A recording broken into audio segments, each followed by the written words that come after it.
Hello, my name is Jake Paulo H. Aranza. I'm graded and I'm from LS304.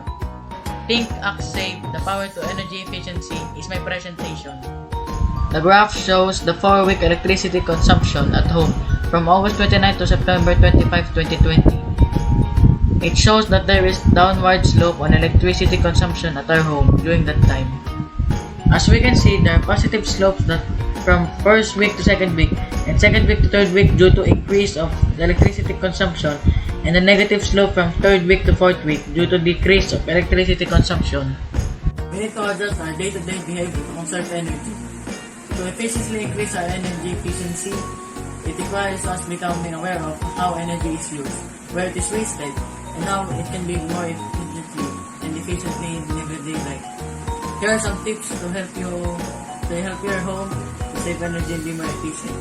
Energy conservation can be as simple as turning off the lights or appliances when you do not need them. Use natural lights when possible. Don't leave your electronics on all day long. Only turn off your computer, monitor, and printer when you need them. These are the safety devices at home that can relate to energy conservation and efficiency.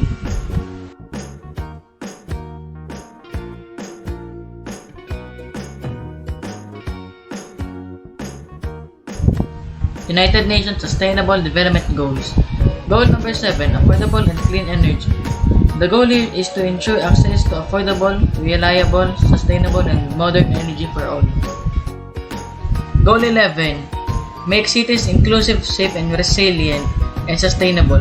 By 2030, ensure access for all to adequate, safe, and affordable housing and basic services and upgrading slums. Goal number 13, take urgent action to combat climate and its impacts. Improving corporate awareness by measuring and disclosing environmental impact is essential to the management of carbon and climate risk. Your energy is a valuable resource. Distribute it wisely.